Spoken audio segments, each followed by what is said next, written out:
Now, it's Red Eye Radio. Gary McNamara and Eric Harley talk about everything from politics to social issues and news of the day. Whether you're up late or you're just starting your day, welcome to the show. From the Uniden America Studios, this is Red Eye Radio. All across America and around the planet Earth, we are Red Eye Radio. Welcome and good morning. He is Eric Harley, and I'm Gary McNamara. Thanks so much for being here. Thank you. This morning. Not saying we're busy, but I was plugging in my headphones, and all of a sudden it was like, I got the point, you're on. It's like, I'm not ready. Time to do the radio thing. I'm not ready. There's too much. Can't do radio. I'm busy reading stories. There's too much cackling going on in the media. There's too much cackling. Did you see when we were on vacation, the whole thing of Kamala Harris? I guess she was on a podcast or somewhere saying it was bigoted or it was misogynist to complain about her laugh. And I thought, no. I know a lot of people that complain about her cackle. I missed that. No, yeah, it was on a podcast. It wasn't a huge story, of course, because it was Kamala Harris, but it was, but it was fun. I thought it was hilarious. You know, she's the victim once again of sexism, anti-cackleism. You know how we can prove she's wrong? She said it? No. Oh. If a guy cackled like that, they would be insulted too. Yeah. Yeah. Who was it that had an annoying laugh? Me? At times. No, somebody from Hollywood. Yeah. That would somebody from Hollywood. But yeah, look, annoying laugh is an annoying laugh. And hers was also inappropriate. She was laughing when no one else was. Well, we had said is the fact that it had nothing to do with whether her cackling was irritating. It was the fact that she used that as basically a tick when she could not complete her thoughts. Right. There are a lot of people that have like a nervous laughter, and you'll see them. Sometimes you'll see them like as witnesses on a TV news story, and people will say, "Why is this person laughing and smiling?" It's kind of a nervous reaction sometimes with people. They saw something and they kind of can't believe it, and then when they're on camera, it manifests with an odd smile or a laugh. And same with her. Hers was, and I'm convinced of this, she's known all along she's in over her head. Yeah. In any setting. In every setting, she's in over her head. And so she floats stuff, and the laughter is basically, it's not just a nervous response, it's also an attempt to try and engage people into because laughter can be contagious unless it's a cackle. The idea is to engage people, and you're hoping they'll kind of laugh along with you or be more amenable to what you're promoting or saying. And it's just odd because she did it so much at odd moments. Yeah, everybody made fun of it. Yeah, it's not like, okay, we only insult women who cackle. Right. For example, I can look at, what's his name? I just completely forgot his name here for a moment here. Gilbert Gottfried. Oh, his laugh. The late Gilbert Gottfried. Nobody knows. Two priests walk into a bar. He was great. I can't finish any of his jokes on the air. Did you ever see the documentary on him and his life and his wife and his kids and everything else? Yeah. And it was just like, no, he's not the same off the air as he, off the air, off stage as he is on stage. Because he seemed like a really, really humble and gentle guy. And, right, yeah. And everybody was like, well, we never thought he'd find a woman. Right. I related to that. Yeah. Yeah. But yeah, what a day it was yesterday, and there a lot of stuff besides the Minneapolis shooting out there. You know, the one thing that just hit me on the way to work. This is our Friday, so we gotta clean the desk of everything. Don't worry, we'll get to the Minneapolis shooting and the reaction on that. But just politically speaking, the president administration putting out yesterday up to 100,000 that they want to buy Greenland, and the fact is talking about giving up to $100,000 to each of the citizens of Greenland in order to convince them for us to buy it. And I'm thinking, well, trying to get Greenland and negotiating Greenland, not a military action, Right. but trying to negotiate it or buy it is something that has been done in our history. And, when you look at the strategic part of it, I see more and more military people that I respect saying, yeah, it would be good if we could get it. It's not absolutely necessary because we could just do the things and rent the space as we're doing right now. Right. We can maybe negotiate more space or if there's something else that we need without having to, actually take Greenland. And so strategically, it really hasn't been debated as much as I would have liked, by people that are actually military people on it. But the politics of it right now, because the one criticism that the left now is pounding the president on, and even MAGA, you're not America first anymore. And to go down the road of saying, well, America first is the strategic initiatives in order to protect our country. Yeah, people say, okay, we understand that. They don't understand talking about giving $100,000. Right now, when you and I were talking about, you looked at Congress yesterday. You had what was it, 19? 17. 17 Republicans had crossed over to say, 3 more years of Obamacare subsidies, which we weren't surprised by it. You had some, as you were telling me, backtracking. Well, we weren't. We just wanted to make sure that it got sent to the Senate. And as you told me, you just said, hey, you voted for it. You voted for it. You voted for what you voted for. Right. A 3-year extension on the subsidies. And, I'll have to get the lawmaker's name, but one of the lawmakers, one of the GOP lawmakers. Yeah, well, I wasn't voting for a clean bill on the 3-year extension of the subsidy. I was voting so that we could get to a point of we could have a bill come back from the Senate. And no, you voted for what you voted for. Right, you voted for what you voted for. Right, if you knew, because the idea is this is not going to pass the Senate because most believe it's going to go nowhere in the Senate. Right. But the Senate plan might not be any better. But the Senate, I got to find, there's one quote from the Senate that said, yeah, no, we're not, this bill isn't going to happen, but it gets us a launching point. And I thought, launching point? Well, yeah, because they're talking 2 years. Yeah, right.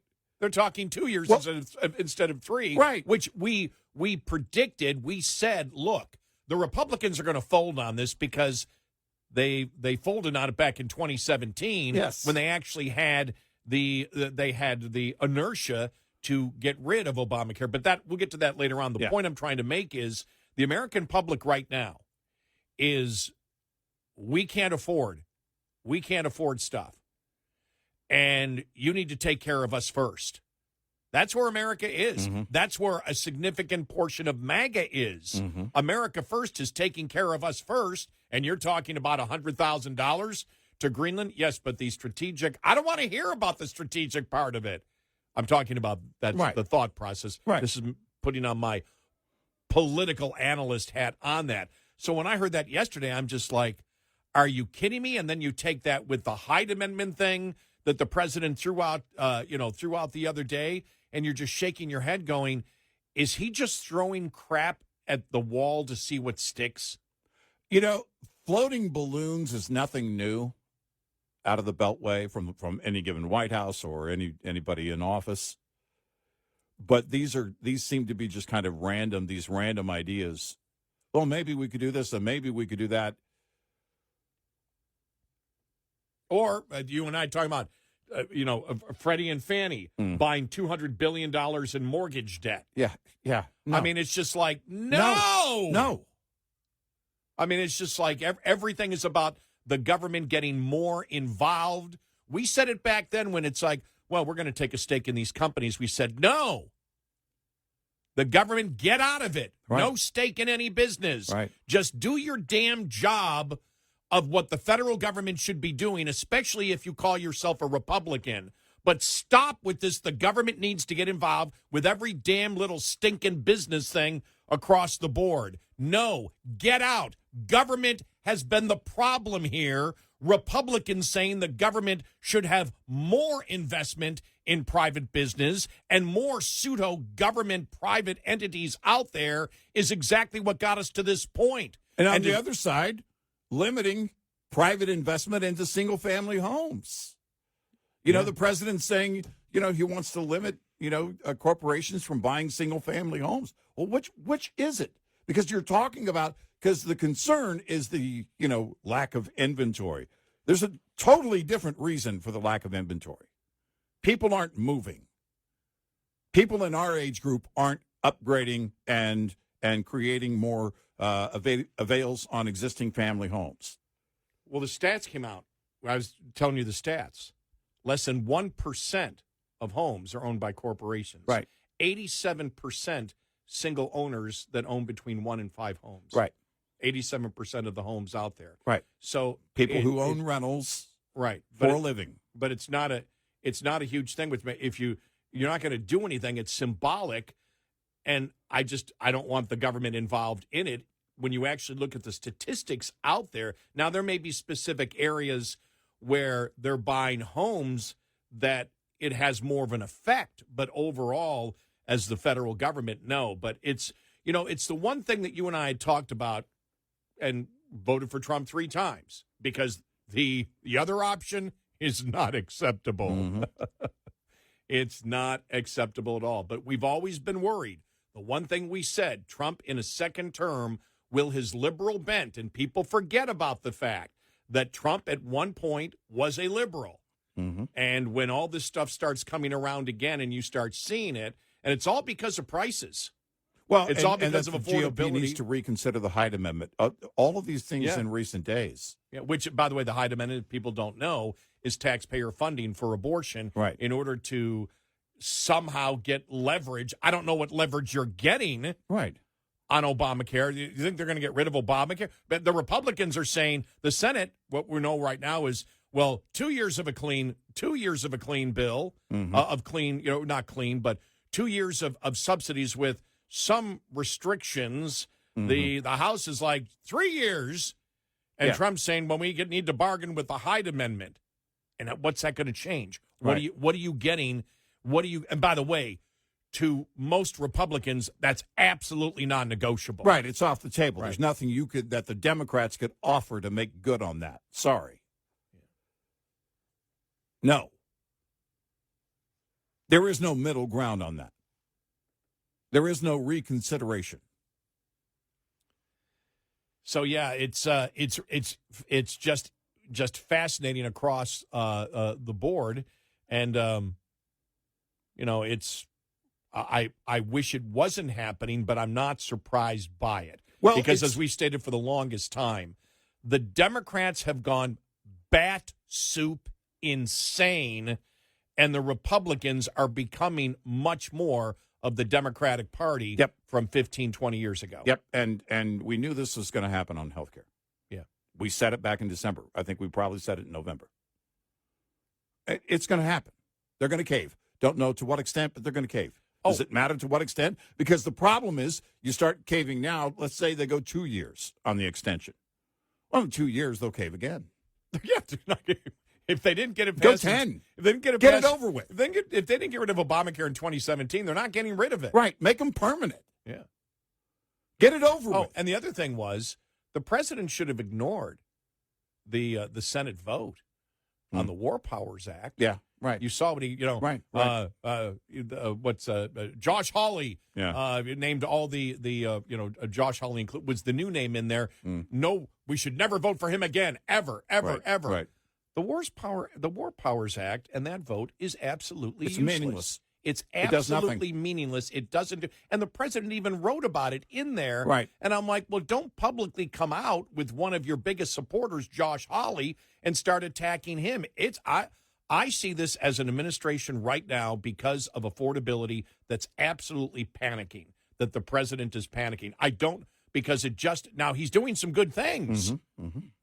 But the public relation on other things right now is just extremely damaging to many people that voted for him, going, what's this? What's this? Right. Probably, you look at it, I mean, the Freddie and Fannie to buy the mortgage debt, to me is extremely serious. But the Hyde Amendment is something that will just turn conservatives right against this president. Oh, yeah. In a minute. What do you mean? Yeah. Give some leeway on the Hyde Amendment. There is no middle ground here. Some taxpayer funding for abortion? Yeah. No. You have the majority of Republicans can live with what happened after Dodd's, where states do their own thing. Right. But you're not. The federal government coming in and the Republicans in Congress agreeing for funding, and I don't know what the compromise would be on funding for abortions. Yeah. Again, That's there's nothing the Democrats can offer to make up for any movement on that, period. So, no, absolutely not. We are Red Eye Radio.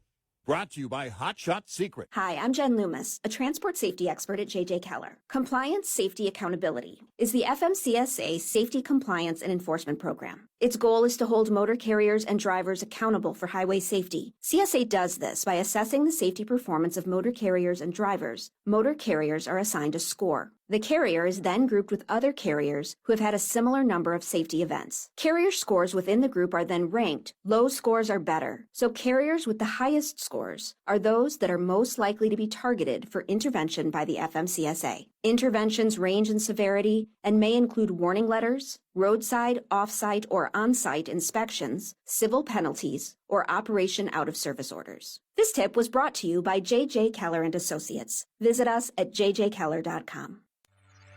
We'll be right back with more Red Eye Radio with Eric Harley and Gary McNamara.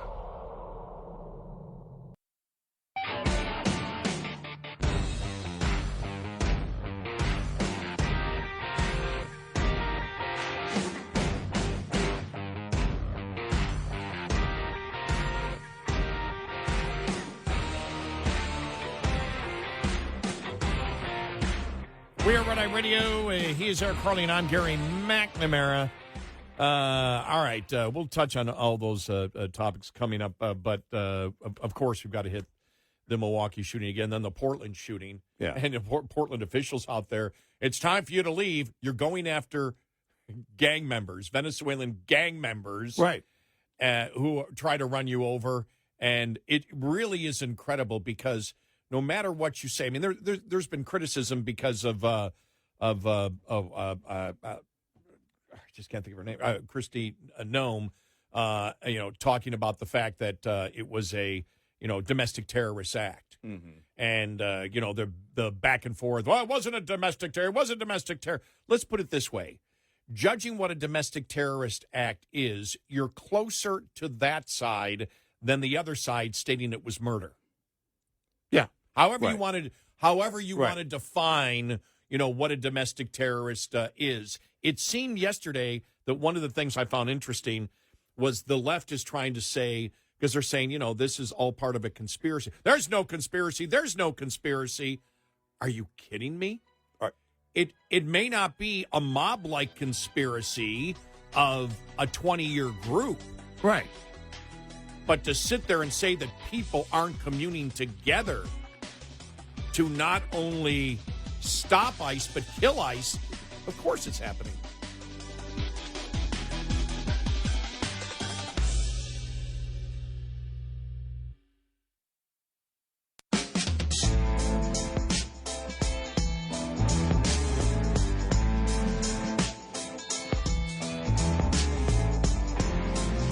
You're listening to Red Eye Radio from the Uniden America Studios.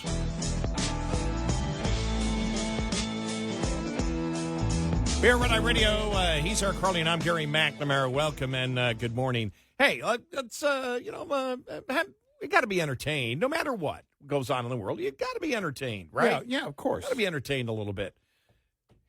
Everybody knows now when I'm going to play a Stephan A. Smith audio cut. Yeah. Stephan A. Smith on his show when a caller labeled Trump supporters mentally ill. Are you ready for this? All right. Here we go. There's mental illness in some of these people, Stephen. Well, not all of them. Time. No. You don't get to do that. Don't talk to me about mental illness on the side of the right. But you have people talking about transgender without parental consent and men transitioning to women and playing in women's sports and thinking that was okay. And people could be incarcerated and they could have sex changes and stuff like that. Oh, no. You don't get to sit up there and just point to the right about that and not act like there wasn't craziness on the left, too. I'm a moderate who primarily votes Democrat. And I'm here to tell you something right now. I don't recognize this left. Or not this one. Not the one that I've been seeing over the last few years. I'm a moderate who will lean left on everything but dollars, meaning taxes. I can't stand high taxes in California, New York, New Jersey. Okay? I'm a fiscal conservative with my money. I'm liberal with everything else. And I'm... No, you're not. No, there are other things where he's not, yeah. But when I'm a fiscal conservative, which means he doesn't like the debt. Right. He doesn't like high taxes. Mm-hmm. He thinks the federal government spends too much. He thinks the federal government should be smaller and spend less money. He thinks that the party that promotes the radical transgender movement is mentally ill. That's the point he's trying to make. They're mentally ill for thinking this. That's one of the major things that they believe in. So where is he liberal? Right. Because if you're a moderate today in 2025, a moderate compared to what a moderate was 20 years ago, you're a Republican. Right. You can't sit there. I'm a fiscal conservative. I think they're crazy on all these cultural issues, and I'm a Democrat. How? What is the issue? So I did like the way he went after the guy, but when I'm going, wait a minute, you're not making any sense. I don't think Stephan A. Smith is still new to this. I don't think he's actually gone through, and this happens when you're new to this business. Mm. You know, you do the sports thing, you can say whatever you want. It's all an opinion. There is no right, there is no wrong, and you're wrong half the time when you make a prediction. Right. Because it's sports thing. But I'm sitting there going, he hasn't worked out all these. He's so new to this. He hasn't worked out everything because you can tear apart a lot of what he says. I'm glad that he's moving more right because he is moving more right. And the things that he talks about, he's no longer a Democrat. So him continuing to say he sticks with the Democrat Party because he's liberal and everything else, well, what are you liberal on? I don't think he's gone through it yet. No, I don't think he's gone through every issue yet. No. The big issues he's tackled. I mean, well, the big current issues he's tackled.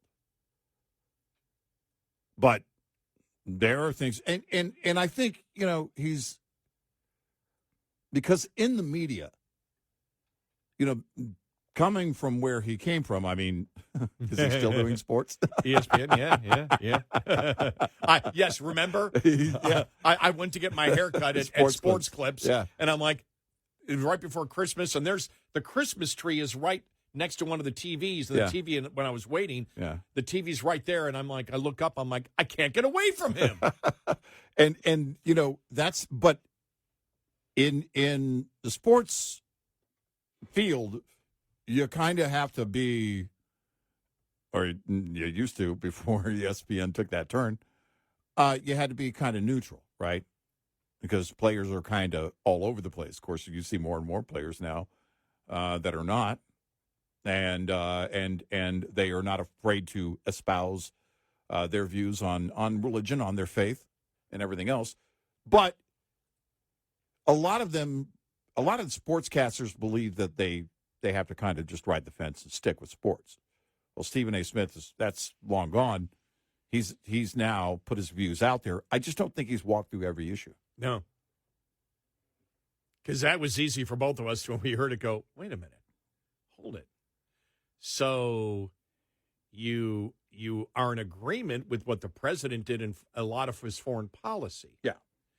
You are a fiscal conservative.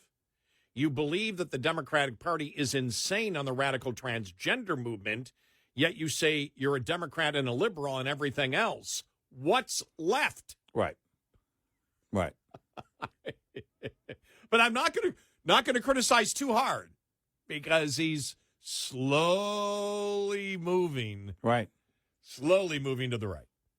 Yeah, it's, this is the thing, is that when you get into this, in this arena of public ideas and then putting your opinion out there, and he's been doing that nonstop now for years, that at some point you kind of have to find yourself of where you are. Now, we don't know what happened. We talk about like CNN. Chris Cuomo was at CNN and everything that was going on, and basically, the executives and there was a culture at CNN that dictated what you were going to say or how you were going to feel and what opinion you were going to have. And actually, I tend to believe that it wasn't so much that, it was a bunch of like-minded people that happened to be working at CNN together. But at some point, if you're going to be out there, like Stephen A. Smith has put himself out there, he separated himself from the pack. Mm-hmm. But he still has the old habit of trying to walk the fence. Yeah. Right? Mm-hmm. I'm liberal on everything else. Well, hold on a second. Let's sit down. Instead of coffee with a cop, let's have coffee with Eric and Gary. and go through the issues and see where you stand on them. Because he's not liberal on everything else. That was him pulling back so that he could stay on the fence. Right. And you don't need to do that. Especially Stephen A. Smith doesn't need to do that. I think it's great when he comes out and he makes a great point. I'm like, because years ago when we first started playing audio cuts from Stephen A. Smith, it was because he was clearly on the left. Right. As things started to shift with the left, as he points out in that last audio cut, then, of course, he starts knowing where he is. And one of the things in this game of being in opinionated broadcasting, you need to know where you are. Because you can't really fake. I don't believe you can fake it and do it well. I think you have to be who you are. Your opinions have to be your opinions. And wherever they go, they go. But you have to be who you are. That's kind of been our approach since, not kind of, but it's been our approach since day one. I wouldn't know how to do anything else. One of the hardest things, though, because I can actually relate to, and I know there are probably, I don't know if there are a lot of them around anymore. I keep forgetting how old I am and how long I've been in talk radio. Right. To me, it seems like I just started, a year ago or so. But you had a lot of conservative talk show hosts that came from music. Right. And so when you came from music, and I remember one of the reasons I love doing that, and I fought going into talk radio, and my boss made me do it. Can you believe it? People, when I tell the story, I always get emails, people saying, there's no way. I mean, you didn't want to do what you're doing now? I go, yep, I didn't want to do what I'm doing now. Because I liked the fact that I could be on the radio playing sometimes music I liked. Most of it sucked, but it was a fun thing where everybody liked you. Yeah. Everybody liked you. Right. Yeah. When talk radio came around, it was like, well, not everybody's going to like you, and people are going to be furious at you. Right. Well, your first reaction is you don't want it. So when you first get on the air, and I know it wasn't hard for me because I just realized within probably a couple of months, I've got to just be who I am. I can't worry about anything because I'm in this situation. So boom, I'm just going to do it. The problem was I was doing a talk show and a music show on the same same station. I was doing two shows. But I know people who became radio talk show hosts, and they were scared to death. I know some that were in it for a year or two and almost got fired because management was saying, you got to take an opinion. You can't go on the air every day and say, well, I'm not really left and I'm not really right and I'm not really this. And the thing is, you don't have to focus on that too much. All you have to do is tell people what you believe. Yeah.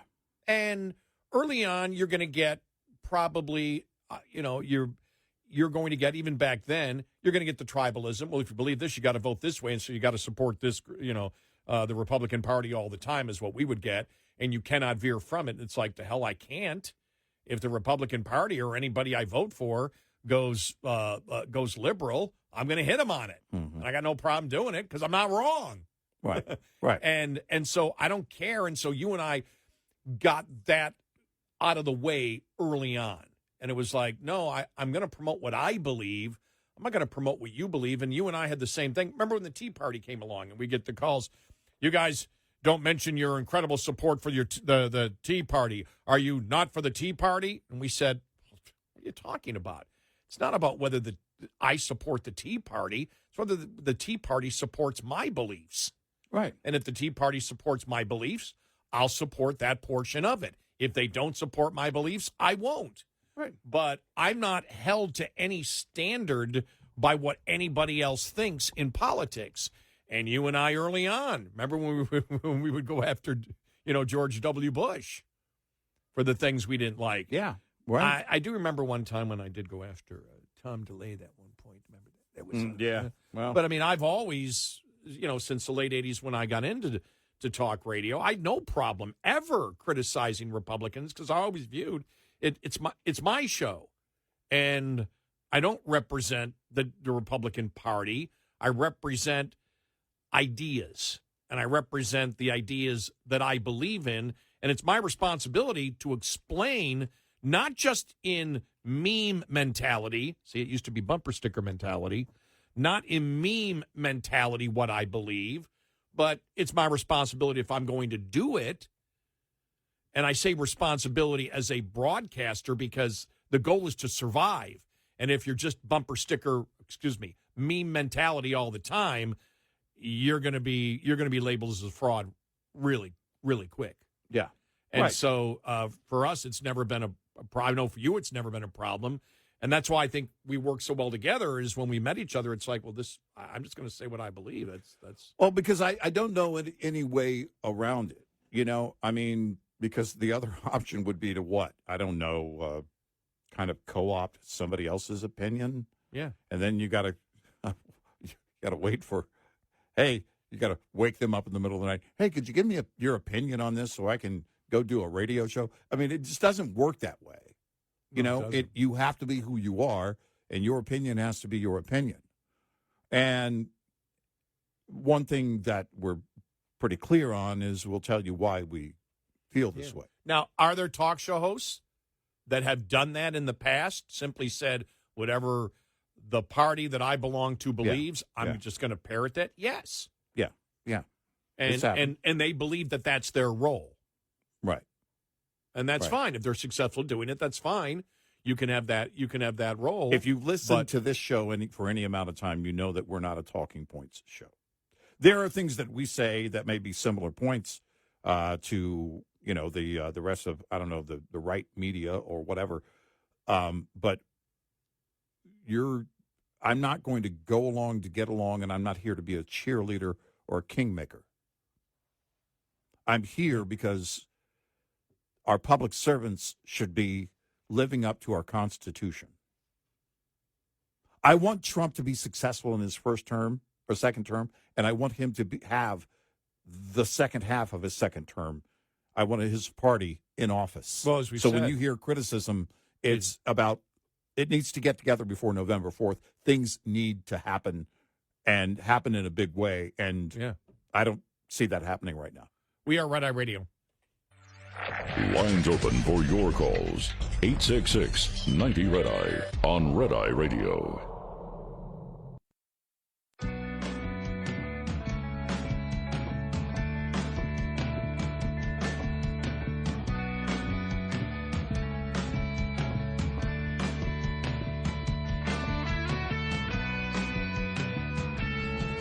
We are Red Eye Radio. He's Eric Harley, and I'm Gary McNamara. Interesting, the whole Greenland thing. You and I were talking about that the administration was throwing out that they're considering cash to all the citizens of Greenland, up to $100,000, which was like $6 billion or something. Yeah, the total. Yeah. I just don't see Congress saying, look, if we buy it, we buy it. But giving other people from other country money right now might be strategically the right thing to do, but we can't sell it to our own party. Right. Top of the Hour News is brought to you by House Products. Visit houseproducts.com. This is Red Eye Radio on Westwood One.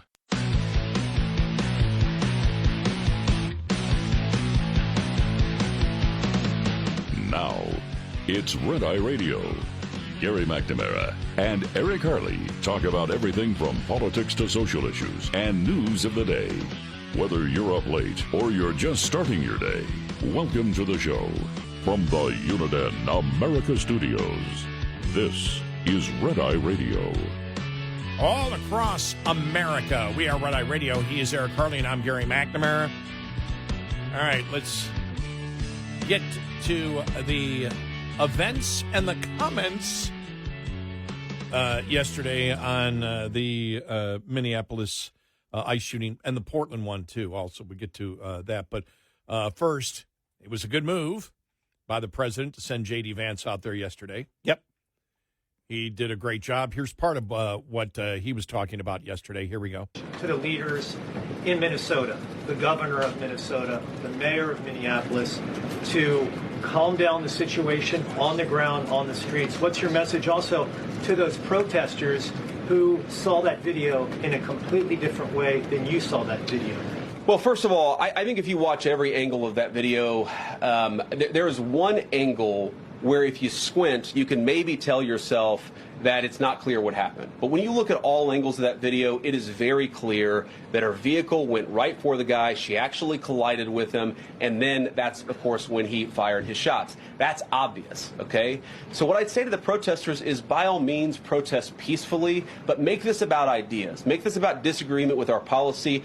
Don't use your protest as a justification or an encouragement for people to go and incite violence and participate in violence against our law enforcement officials. To the people on the ground in Minneapolis, meaning the local officials in Minneapolis from Tim Walsall down, I'd say, look, why can't you just disagree with a given piece of immigration policy without turning law enforcement into the enemy? And think about, for example, a criminal law, where a police officer goes and arrests somebody because they violated a criminal law. If you're mad about that, go and protest the politician who passed that law. Don't attack the police officer who's just doing their job. We had a wide open border under Joe Biden. I happen to think it's a good thing the President of the United States has closed it down. If you think that's a bad idea, criticize this administration for a policy decision. Don't attack our people for enforcing the law, because I guarantee you go to ICE, there are black people and white people, there are Democrats and Republicans, they are patriotic Americans who are trying to enforce the law. Attack me, lay off of our ICE agents. The one thing I would say, because he's 99% correct there, don't call it administration policy. Call it, we're enforcing the law of the elected representatives of the people of the United States. Exactly. And if you want these laws changed, right, you can tell your elected officials you want them changed. We know the Democrats like to do the whole king thing. Yeah. But there is no king. No. This is enforcement of the law. This is the executive branch enforcing the law, which is the will of the people of the United States through their elected representatives. If you don't like the law, then through our republic, you change it. Violence is not the way to do it, which is what he said. I mean, he got it 99% right. correct. But don't put it all on the administration, because they're enforcing the laws. Right. And Trump said it when he came back for his second term. He said, we didn't need new laws. We just needed a new president who was willing to enforce the laws. Right. These are laws that are on the books as a result of your elected officials putting them there. Your representatives control that, and you can petition to change those laws if you like. Do it peacefully. All right, this is Republican strategist Lance Trover on CNN. Listen to where this goes. Here we go. Up until this point, the administration hasn't provided any proof at all that there is some kind of grand conspiracy to explain the pushback that we are seeing across the country to ICE's actions. Why is it that they have to resort to conspiracies rather than just addressing the fact that this stuff is controversial? It is divisive by nature. Well, the New York Post is reporting tonight that she was part of a local organization and she was labeled as an ICE warrior. Her role was to go out and impede ICE to do videos and stalk these guys. I mean, can we not just admit right here, right now, can we all agree, but for her actions, we would not be having this discussion tonight? No, that is absolutely true. No, Think about we this. absolutely Yes. cannot all agree. Oh, that. yeah, This is no, bananas. absolutely. What is happening again is once again, one side is painting the other side as if we are terrorists, as if we are radicals. We've got the vice president calling her deranged, a deranged leftist. What was she doing, Lee? What was she doing? Do you honestly want to know? You tell me. Okay. She was there in her car after dropping her child off at school. She was shot at 9. Blocking 2 lanes of traffic. Right. She was not blocking 2 lanes of traffic because we both watched her wave 2 people around her car. Okay, now I want to stop it there because this is part of the talking points of the left. Because he said she was blocking 2 lanes. No, she turned her car and was blocking at least 1 lane. You don't turn your car in a street where there is law enforcement right there doing their federal law enforcement doing their job. You don't turn and block any traffic. No, you don't. Who the hell? Where the hell did this come from? Where it's like, well, no, you can block part of traffic, and then you're doing okay. You shouldn't be questioned by law enforcement at all, right, as to what your actions are. Well, look, I wouldn't want to impede the job that they're doing. I've been in situations like with firefighters that showed up to a burning home, right? And I was actually on my way to work here. It was a neighbor's house that was on fire. And I realized there's really not a way that I can drive down the street. I'm just going to, and I told them, I said, I'm going to drive around you guys through my yard, if you don't mind, to get behind the engine, your fire engine. So, because I have to go to work, is that okay with you guys? I don't want to impede what you're doing here. With law enforcement, the same thing. Am I good to, can I get in this car? This is my car. Can I get in my car to go? If that's the only thing you're doing, which it wasn't. She was somebody who was there to protest ICE. And this isn't the first time cars have been used. This is, again, apparently a new tactic that these activists, these anti-ICE warriors see. And the gang members, in fact, in Portland, used the same tactic the following day, yesterday. New York Post had the story, radical leftist groups, including one financed with $7.8 million from progressive billionaire George Soros, are behind the anti-ICE protest in Minnesota. The Post has learned Indivisible Twin Cities, which describes itself as a grassroots group of volunteers, has led many of the protests against ICE raids in Minnesota, where Renee Good was shot dead Wednesday after allegedly trying to mow down an ICE agent with her vehicle. Indivisible is an offshoot of the Indivisible Project in Washington, D.C., which bills itself as a movement to defeat the Trump agenda and received $7.8 million from the Soros Open Society Foundations between 2018 and 2023, according to public records out there. In addition to Indivisible Twin Cities, which does not identify its leaders on its website, other protest leaders include the Council for American Islamic Relations, an anti-Israel group whose Minnesota's chapter executive director has rallied against ICE at a protest. A young observer killed in the line of observing, we believe, in a peaceful manner. They are lying, as you hear today. They're already sharing lies of what took place, the leader said, speaking into a megaphone at an anti-ICE demonstration on Wednesday. Good, a sometimes poet, has been described by leftist sources as a legal observer during the residential ICE action where she died. Good, who moved from Colorado to Minnesota, was an anti-ICE warrior and a member of ICE Watch, a coalition of activists dedicated to disrupting ICE raids in Minneapolis, the Post recently has revealed. The founder of the Racial Justice Network has also been a leader of the demonstrations.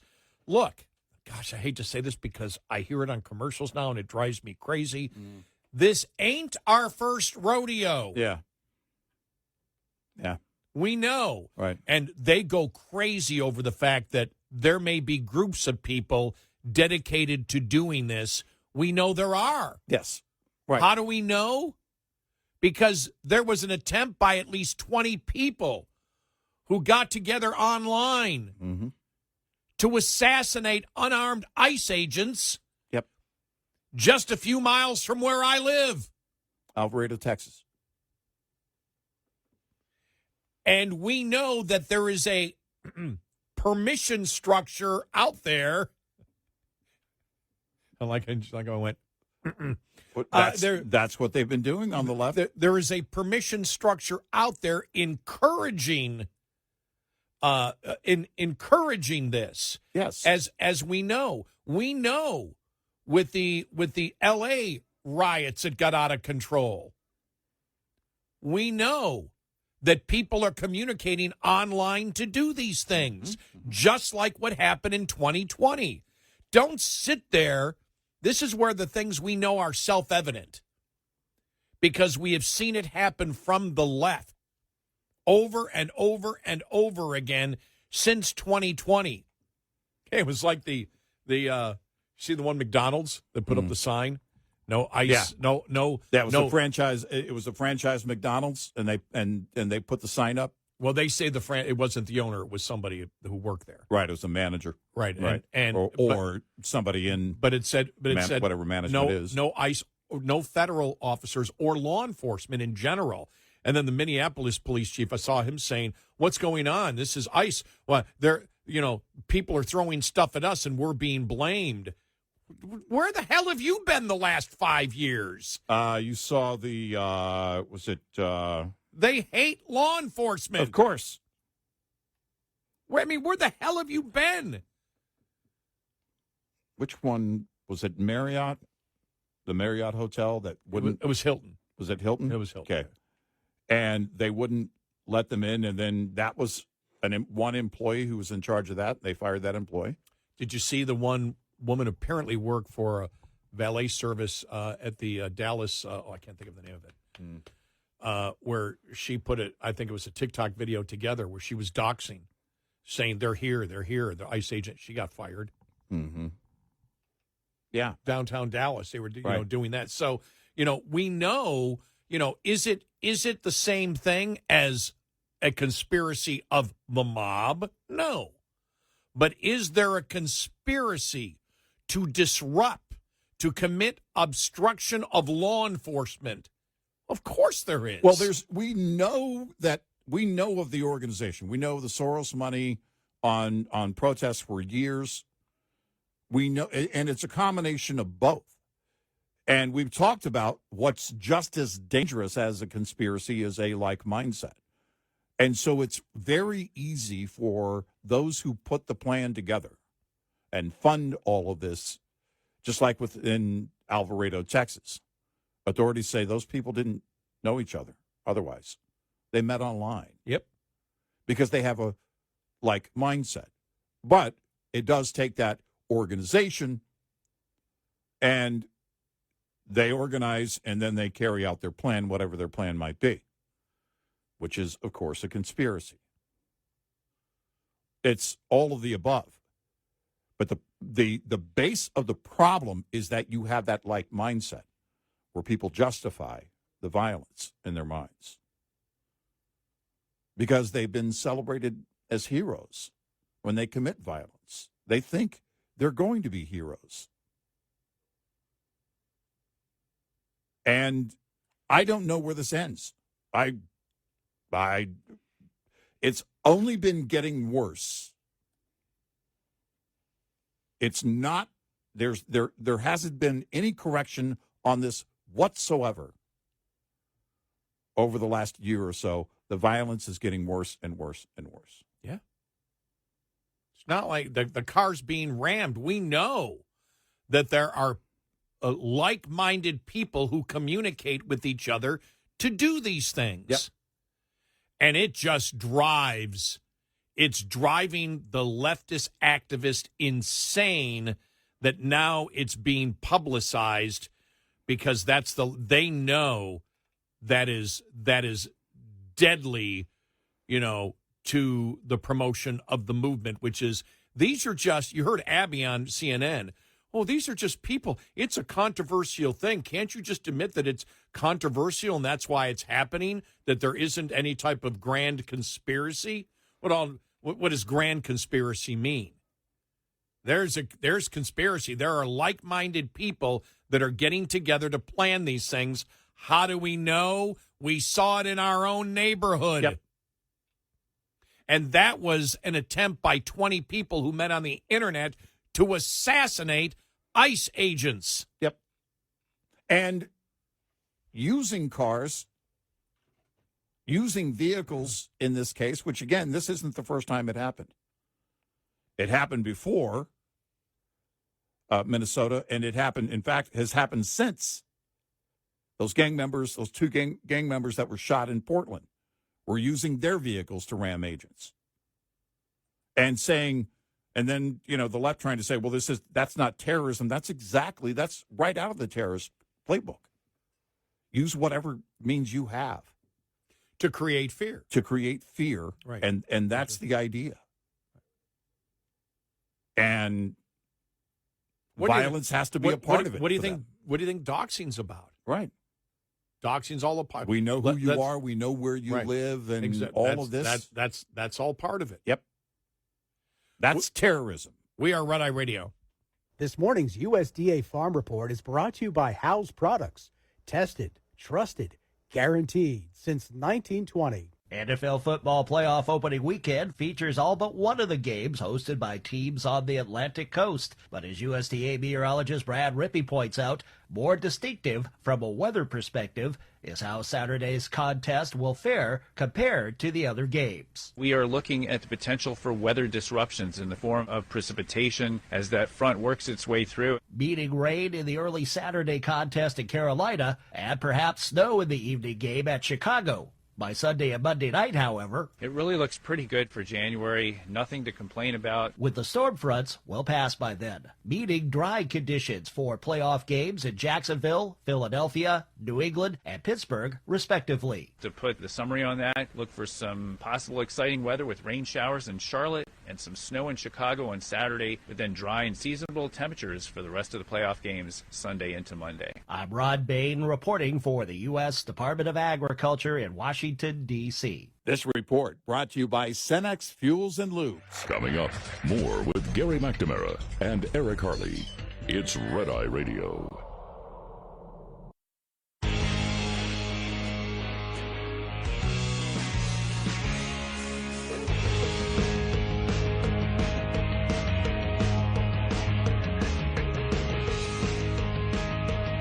We are Red Eye Radio. He's Eric Harley, and I'm Gary McNamara.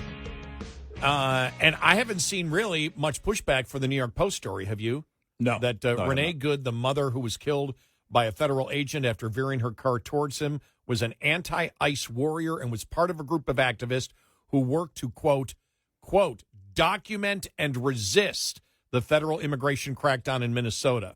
Right. Good, who moved to the city last year, linked up with the anti-ICE activist through her 6-year-old son's woke charter school, which boasts that it puts social justice first and prioritizes involving kids in political and social activism, multiple local sources told the New York Post. She, quote, she is a warrior. She died doing what was right. A mother named Lisa, whose child attends the same school, told the New York Post at a vigil where Good was killed on Wednesday.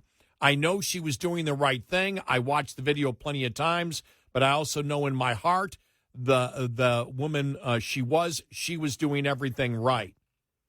Good and her wife Rebecca were raising the boy together in a mostly working class neighborhood, working class activist heavy neighborhood in South Minneapolis, which features tree-lined streets, large number of homes with windows decked with LGBTQ plus flags and signs depicting George Floyd. We'll have more next.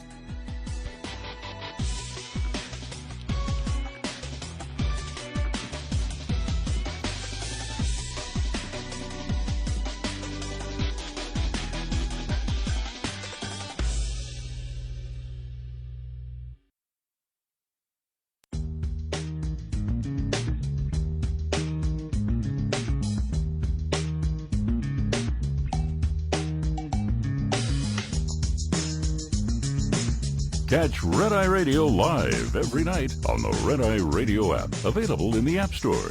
Red Eye Radio. And he is Eric Harley, and I'm Gary McNamara. Welcome in. Good morning. Thanks so much for being here. I'm on a plane here in a little bit. Oh, yeah, okay. Be on a plane. All right. Heading back to Buffalo? Just to catch my great-nephew play a basketball game tonight. All right. And I'm back Saturday afternoon, so. Okay. I actually have to connect. Oh. But weather's not a problem. Okay, good. You see the jacket I'm wearing? Look at this. Yeah? Look at the jacket I'm wearing to Buffalo. Yeah, that's not a Buffalo jacket right there. No, look at that. No. Real light jacket. It's January. It's going to be 56 degrees. Wow. So my gosh. It gets a little bit colder tomorrow morning, but I'm just there at the hotel. I'll be at the hotel. I'm going to go I'm going to visit Dad this afternoon when I get in. I won't get a lot of sleep, but yeah, I'll visit Dad when I get in for a couple of hours, go back, try to take a nap at the hotel, then go see my nephew's game, then come back, get a good night's sleep, wake up, go visit my dad for a couple of hours, and head right to the airport and come back. And so, all right, yeah, he's in his senior season. I don't know how much he's going to play though. He's been hurt. He had a bad. He's just. I feel sorry for him. Yeah, injuries are a part of sports, but. Yeah. I may go there. He may only play a couple of minutes, but it really doesn't matter to me. I'm there to support him. Sure. Great kid. Just a great, just a great kid. I will say this. He is much better than I was at his age. Yeah, that's always fun to watch, isn't it? I mean, yes, and I did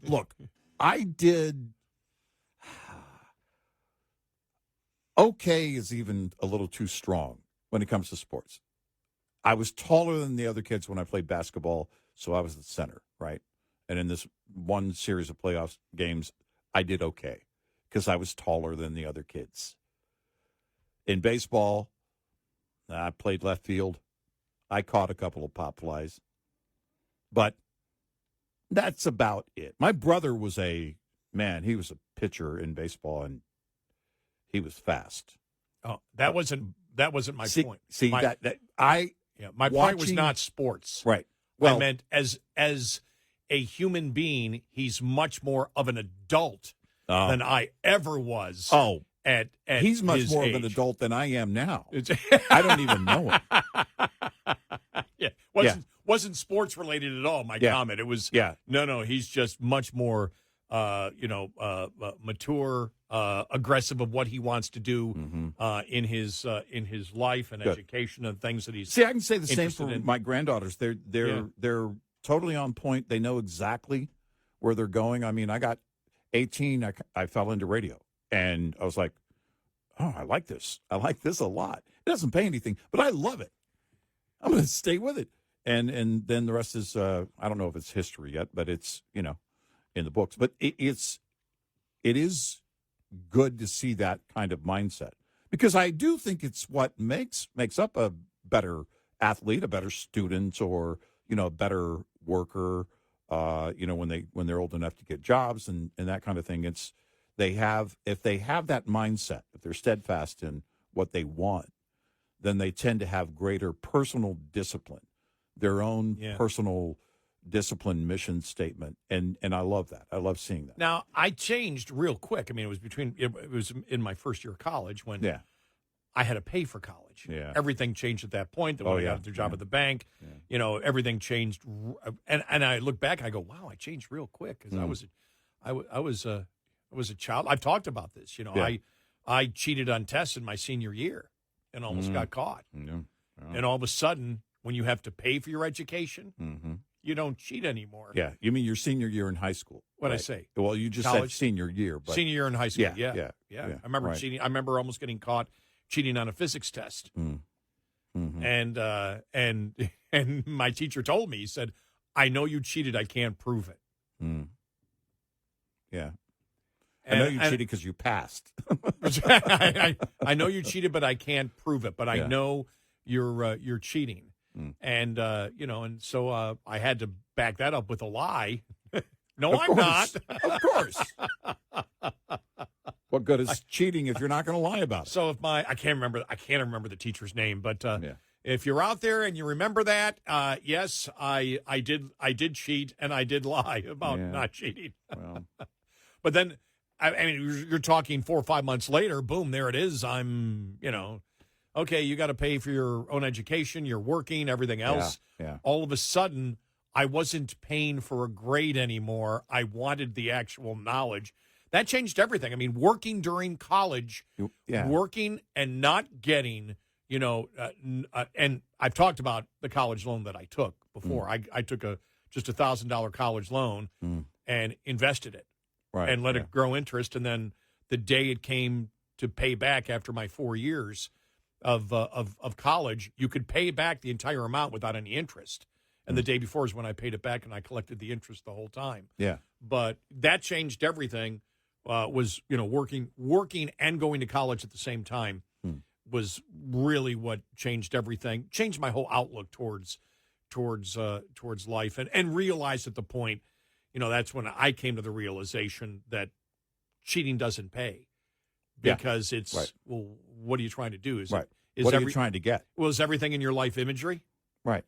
Is it going to be, you're going to cheat all the way through life? Right. Or is the imagery going to be backed by substance? When I was in Aerosmith, I would sit down with the guys and I would say, look, some people never get to this point. Some people only talk about it. Some people will lie about getting to this now, point. Be careful. Believe it or not. Because somebody's going to say, I didn't know. We knew Eric played. We didn't know. Was he in the early version of Aerosmith? I knew he played music. Remember, was he on that album when Joe Perry left the band for a minute? Was that Eric? You replaced. I mean, they all laughed. The Joe Perry Project. Yeah. What? Come on. I like the Joe Perry Project. Alan Parsons already did that kind of thing. We've already done. We got enough projects. Stop with the project thing in music. Just rock, for God's sakes. Exactly.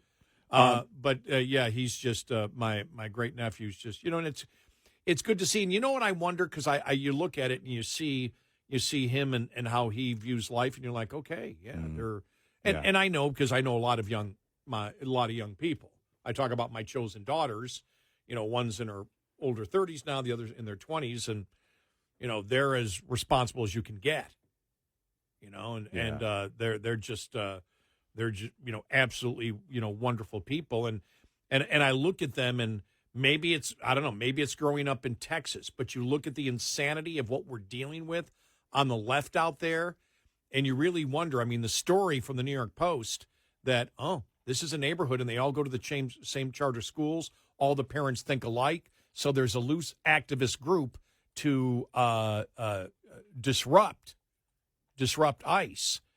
And you look and you go, okay, it's the brainwashing. It's the parents, and then getting the kids to the same thing. Well, this entire school, what is about our entire school, is about social justice. Yeah. That's the goal of our school, is to create people that will disrupt what we don't like in government. Because that's the thing here, to get back to this, as many others did, Goods in that neighborhood, Good sent her son to the Southside Family Charter School, a K-5 academy opened in 1972, which has, from its inception, been unabashedly dedicated to social justice education, according to the co-founder. It is through her involvement in the school community. Remember, that's K-5. Let's brainwash them now to our political ideology. Yep. It was through her involvement in the school community that Good became involved in ICE Watch, a loose coalition of activists dedicated to disrupting ICE raids in the sanctuary city. And this is the thing. This is what's driving, the left in the media, the leftists in the media nuts right now. They can't win this argument. And so what they're saying is there are no groups out there. They're not even loose groups out there.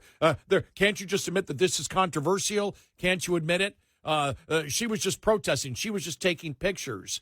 Then why is her car sideways in the street? And why did she block off, whatever? And, and we talked about it earlier when the one Republican, what do you call it?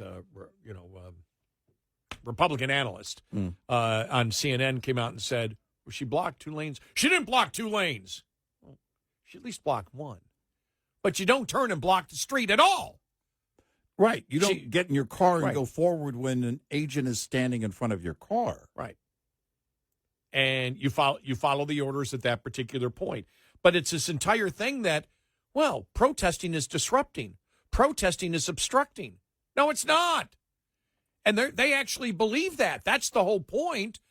She was just a protester. She was just, monitoring. And now when it gets to the point, no, these groups actually wish to disrupt and obstruct, and other groups want to kill and injure ICE agents. Yeah. They know they can't win that argument. So they have to scream. They've got to cackle. This goes back to the earlier thing with Kamala. Yeah. It's misogynist to say you're cackling. Right. But it's that's why they're going crazy on it, because they know they can't win this. And so they get into the minutia. Well, it wasn't 2 lanes. It was a lane and a half. It was 1.47 1.47 lanes. You said it was 2. See? And so it's okay. You can protest as long as you just block 1.47 lanes. Because what they're missing, what they're missing in all of this is that none of them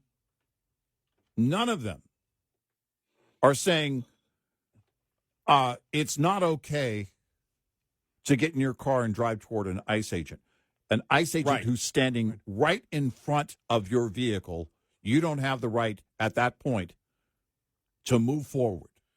Well, you're done moving that vehicle until you're cleared to go, and those agents are safely out of the way. And you ignored the orders of the agent at your door saying, stop, get out. Right. And you didn't do that. Right. And what they're saying is that's all just part of protest. That's acceptable. That's my point, is that none of them are coming out saying, oh, she shouldn't have done these things. She shouldn't have done these things. I don't hear anybody saying that. Not one. You don't hear that at all. No. She did nothing wrong. She did everything right. Exactly. Just a mom who was just trying to leave. Right. No. She was ignoring the directives of one agent while using her car to go forward, weaponizing her car toward another agent. You could extrapolate that out even more absurdly. The BTK killer was a father. Right. Who loved animals. Right. And was trying to do everything to protect animals that were abandoned. There actually is a documentary. One of his kids who did the documentary saying, my dad was the BTK killer. I've seen it. That's heartbreaking, isn't it? But imagine, again, it's such an insane defense. Yeah. Because everyone knows that you don't weaponize your car. If there's an agent in front of your car and an agent giving you a directive to stop through your window, you stop. You stop. You don't go anywhere until you're cleared to go. And those agents are safely out of the way.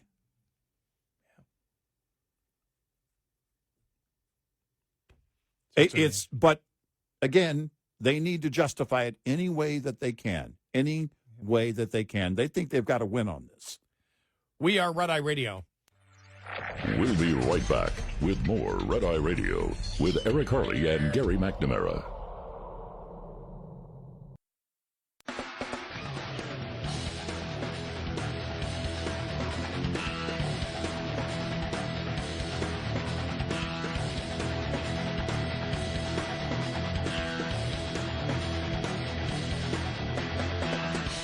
We are Red Eye Radio. He's Eric Harley, and I'm Gary McNamara. More from the New York Post story. From my understanding, she was involved in social justice. We're a tight-knit community, and a lot of parents are activists, said former Southside gym teacher Rashid Rich, who resigned from the school last month, told the Post. He said current event topics like the killing of George Floyd were regular parts of the curriculum, and that last month's students took a field trip where they learned about different liberal issues, a reference to indigenous people of faraway Australia. Similar coalitions to Ice Watch have cropped up all over the country, with activists using phone apps, whistles, and car horns to warn neighborhoods when ICE shows up.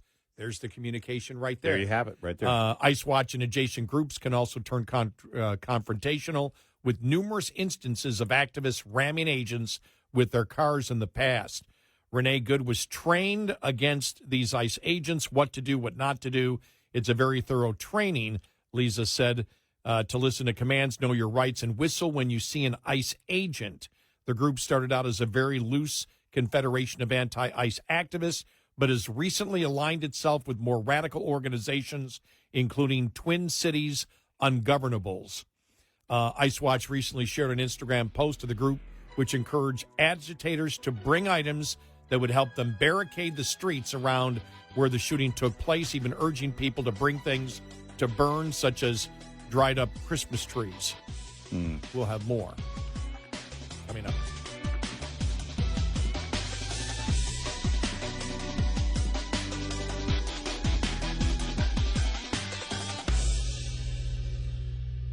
This is Red Eye Radio on Westwood One.